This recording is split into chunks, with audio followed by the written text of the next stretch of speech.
BBC4 Collections, specially chosen programmes from the BBC archive.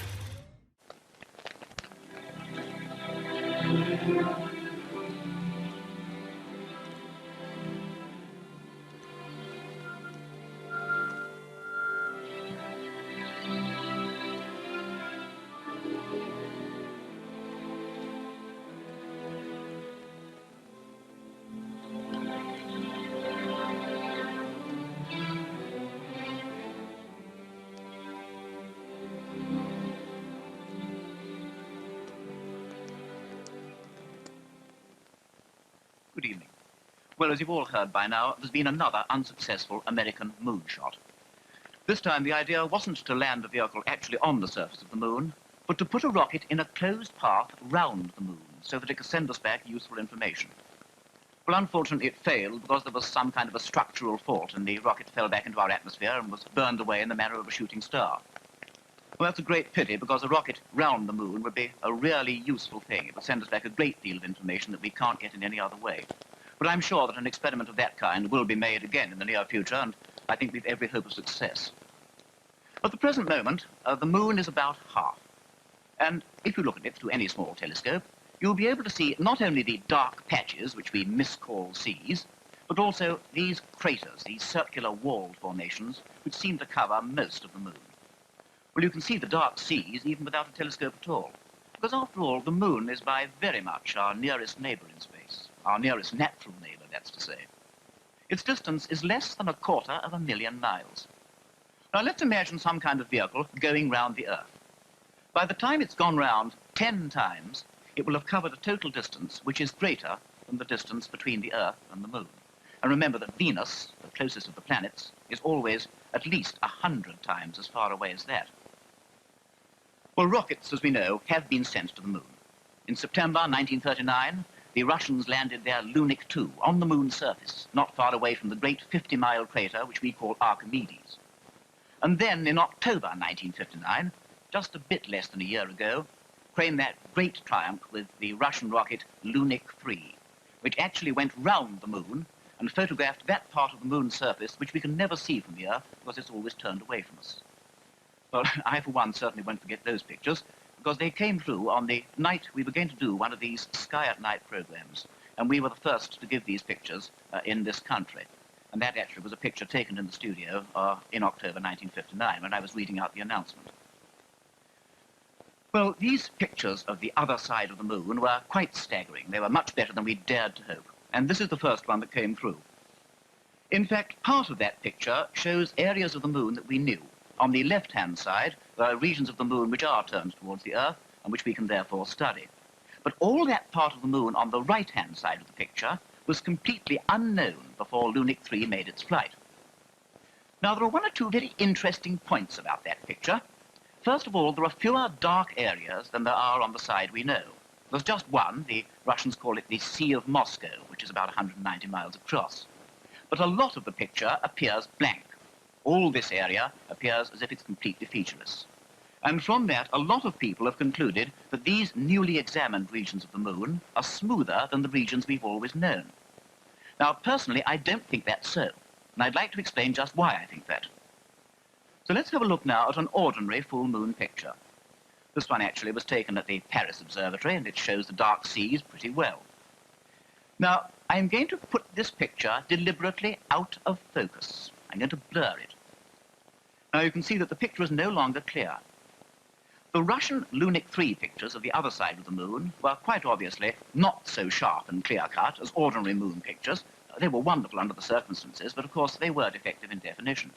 And I think the resolution was just about the same as on that blurred moon picture that you can see now. Well, as you'll see, the craters just don't show up at all. It's only the dark areas that do. Now, look at that area on the moon which we call the fourth quadrant on the upper left-hand side of your picture. On this out-of-focus moon photograph, it looks blank. But now, let's have a look at it as it's seen under a different lighting and on a larger scale. And you can see that it's absolutely pitted with craters. There are thousands upon thousands of them.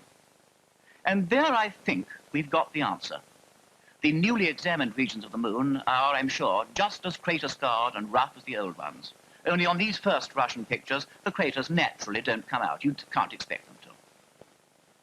Also, I think that this has shows how important shadows are when we examine lunar craters. You see, a lunar crater is only really well seen when it's near what we call the terminator, or the boundary between the light and the dark sides of the moon. Let's have a look at one of the most famous craters on the lunar surface, Ptolemaeus. It's near the center of the moon's disk, and when it's near the shadow line, it's extremely conspicuous because it has shadow inside it. But now let's look at Ptolemaeus near full moon, when the sun's high over it and there are no shadows. Even though the crater's 100 miles across, you simply can't see it. It's there. And even with a good telescope, and when you know exactly where it is, it's very hard to make out exactly the position of Ptolemaeus when there's no shadow inside it. Now, this is important, too, because it helps us to measure the depths of the lunar craters.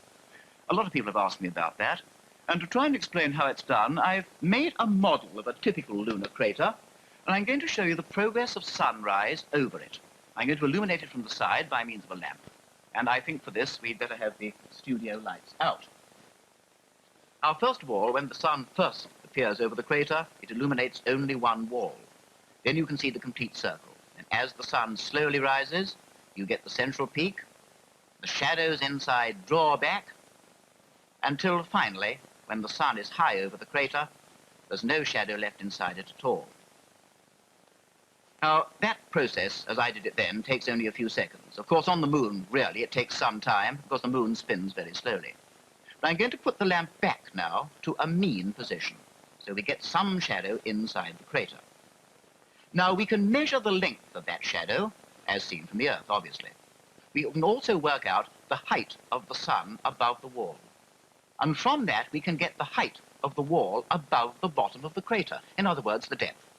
And I've got a diagram here which shows you the theory of it.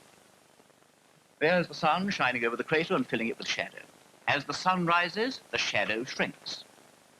Then, as the shadow shrinks, in this position, we can measure the length of the shadow. Now, we also know the height of the sun above the crater, and we can therefore construct what is, in effect, a right-angled triangle, of which we know two sides and one angle. And so we can work out the entire triangle, and from that, we can tell how deep the crater is. In fact, some of these lunar craters turn out to be very deep indeed, and the deepest of the lot is called Newton, and that has walls which are 30,000 feet above the bottom of the floor. So if you put Mount Everest inside it, not even the top would poke out. On the other hand, these craters are not really very deep in comparison with their diameters. They're much more like shallow saucers than deep wells. Now, we don't quite know how these craters were formed. Personally, I think that the large ones are probably volcanic, although some people think that they're due to meteorites hitting the surface. Well, that remains to be cleared up. Also, we don't know how much dust or ash there is on the moon. According to one rather gloomy theory, the moon may be covered with deep drifts of ash, so that it's said that space travelers of the future will simply sink into it with all their gear. But on a new Russian theory by Barabashev, it's suggested that the moon may be covered with a layer of crushed material, crushed rock, with grains from 3 to 10 millimeters in diameter. Well, we don't know for certain as yet, but I'm going now to call in Dr. Gilbert Fielder, who's the director of the lunar section of the British Astronomical Association, and I'm going to ask him to tell us what he thinks about dust on the moon. Well, I suppose we can't be absolutely certain that there's dust present on the moon, but I should be certainly very surprised if none at all were found. Mare Imbrium is one of the gently undulating areas of the moon's surface, and there is at present a controversy raging as to whether this consists of solidified lava or dust. Now, if we look at a large crater, this particular crater here has a diameter of about 140 miles, and it has a depth of about 3 miles. This might have been produced by a very high-energy meteorite which collided with the moon and exploded at some remote time in the past.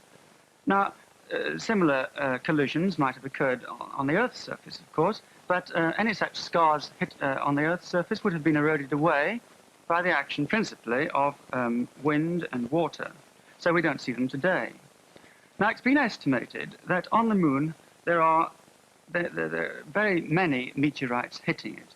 And the Earth's atmosphere has been estimated to receive tens of thousands of tons of meteorites every day. And we know that, of course, the same certain proportion of these meteorites must be hitting the moon also. So the net result of all this must be that the moon's surface becomes broken up, pulverized by this action. And, of course, for this particular reason, one would certainly expect to find some dust present on the moon.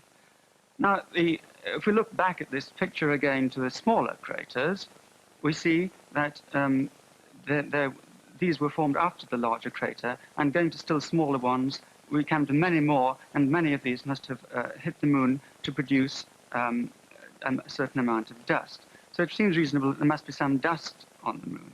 Now, we also know that the surface of the moon is a very, very poor conductor of heat. The sun's heat reaches the moon, of course, and some of it is reflected from the surface as heat waves, and some penetrates the surface and is re-emitted as radio waves. Now, we can measure the heat waves with sensitive heat-detecting instruments used in conjunction with large optical telescopes, and we can measure the radio waves with the aid of radio telescopes. And if we make these measurements, we can interpret the results in terms of a model, assuming that the surface is built up of a layer of solid rock, which has a covering of a certain thickness of granular rock. And of course, this granular rock might well be in the form of a dusty medium. But it would be wrong to assume that all the moon was like this particular model. This is a very average sort of result, because the measurements which are made do not refer to a particular spot on the moon's surface. They're made over a large area and cover a large area of the surface, such as we have indicated in this picture. In this case, the area measured would be one of the flatter areas on the moon. Whether it's lava or dust, we don't know. But most of the measurements have been made in a different position, with the instruments measuring some of the heat coming from this flattish area and some coming from the mountainous areas, like that. So it's obvious that the results can't refer to a particular kind of surface. They're very much averaged over these two types of surface, and we must therefore bear this in mind when we look at these models and realize that they don't refer to the whole surface of the moon. Now, I should expect to find on the surface of the moon a scene possibly like this. This has been drawn by the lunar artist L.F. Ball. And if we looked closer up at it, we might see something like this, a sort of pebbly surface overlaid possibly with a thin layer of dust. Other measurements, more detailed measurements made from the Earth, could of course shed a great deal more light on this problem, on the nature of the surface. But it seems before long that we shall have a rocket there, fully instrumented, making its own measurements close up on the surface. For instance, a rocket equipped with a television camera could photograph the surface close up, and we could have the results, the pictures, transmitted back to the Earth. If a small weight were ejected from the rocket and thrown to land on the surface, it would land and with that sort of result on a pebbly surface. But if the surface were dusty, of course, the weight would probably fall into the surface and produce some sort of splash like this.